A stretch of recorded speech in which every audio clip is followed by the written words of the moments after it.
Okay, here we go. Friday the 13th of September.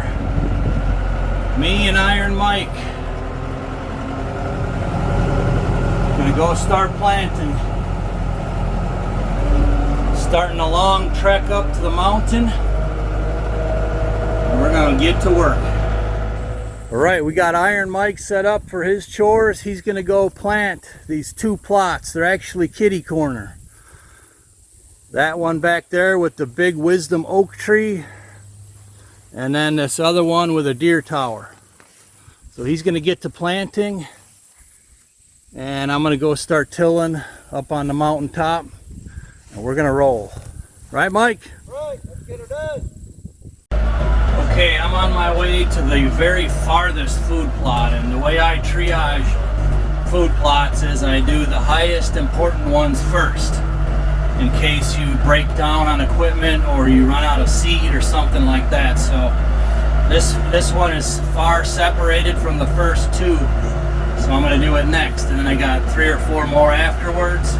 But that's how I triage the plots. Start with the most important ones first.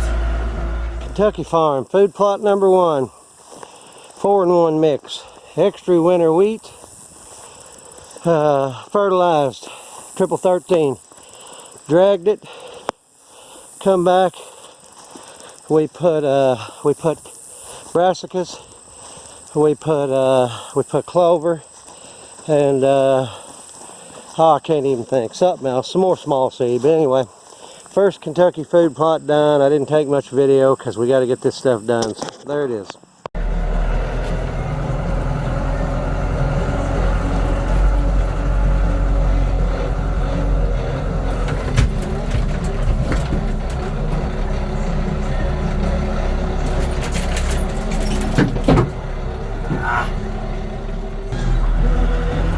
Big dips like here that would make a fantastic lake spots. There's several of them across the property. I don't know if you could tell, but I'm sitting in the bottom of one right now. And I mowed this path right through the middle of all this CRP grass because the deer should start using it. And here's a little spot that I mowed because I may set a stand in one of them oaks right there. So you'd have a chance at deer on this path that I'm on should they start using it. I mean, usually you do this stuff much earlier in the season. I'm way behind, but better late than never. Here we go. Food plot number 2, Kentucky. Laid down the 4-in-1 mix with some extra winter wheat. Fertilized it, triple 13. Dragged it. Went back, put down my chicory, my clover, and my turnips, or brassicas, whatever you want to call them. If you notice, this one's got a bump out on it, right over in there, across from that tree stand yonder. Food plot number 2 done. We got to go to number 3, so hang tight. All right, I came and met Mike, and we thought we were done for today. There was a little mishap, and this spinner plate came off while Mike was dragging, and he couldn't find it, and we both couldn't find it, and we were able to find it in the field. But the fix that we had, luckily for it needed this cotter key in there. I had some extras in the toolbox on the tractor. That's why I carry a bunch of all these on there. But we also had another fix. I found this bale of wire in one of the fields that I tilled up, which would have worked also. So luckily we were prepared, otherwise we're dead in the water. I don't have a hand seeder with me, so. Okay, I made it to the farthest spot here. You can see we got a tower right here on the edge, and everything that's mowed is going to be planted, except to see this little island in the middle. This stuff is so thick and tall, I decided to leave this island right in the center. Give you a little cover, maybe a range estimator, and I cut one little lane through the middle of it right there. So it's time to start tilling.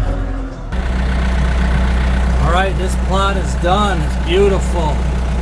And if you notice, I also placed them for wind direction. So this one, there's the stand, the whole plot is on this side of it. So when we have north winds coming this way, all of these deer are going to be upwind. Food plot number 3, Kentucky. Laid down the 4-in-1 mix with oats, triple 13, dragged it, came back, put down my chicory, my brassicas, and my clover. And food plot number 3 in Kentucky. Here we go.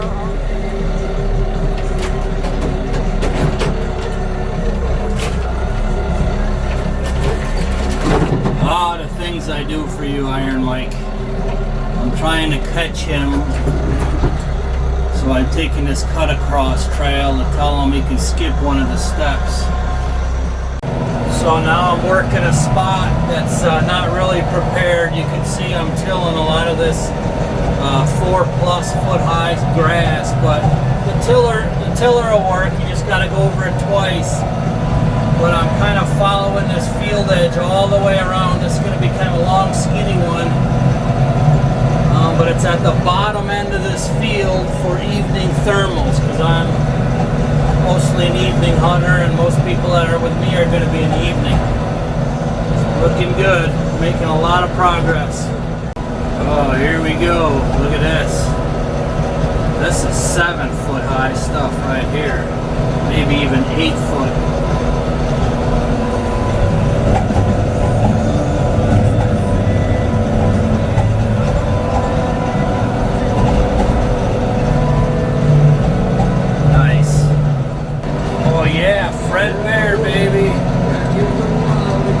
Back in the wild. Sorry, I gotta pause it because of the YouTube police. This plot here, this is another one that's in a fairly remote spot. I'm doing a kind of a U-shape, kind of like a horseshoe, so I can stay on the lower end of this field. I mean, this was all planted in beans, but you wouldn't know it. So let me turn you around here. So I'm following this tree line, and it winds all the way back into a nook back there, and then I come back out from that nook. And then this island right here, I'm going to leave this island as cover, kind of mid-food plot. So let me get back to my friend Bear. Good stuff right here. Still alive, yes. Plot number 3, Kentucky. Food plot number 5, Kentucky. I got Joe on the 4-wheeler now. That thing's about bucked me 3 or 4 times. No, it ain't. It just wore me out. That big old 750 is a real wide 4-wheeler, and it'll, if you've ever rode a horse, you know the feeling when you get off of it. But he's laying down our 4 mix right now. Then he'll sling some fertilizer. Then we get the brassicas, clover, and chicory on here. There's Joe doing it too. Food plot number 5 in Kentucky, finished. Here comes Joe with the last round of clover and chicory. We've got the winter wheat down with the 4 mix. We've got the triple 13, we dragged it. Got her done, man. Got her done. Alright, so there it is, guys.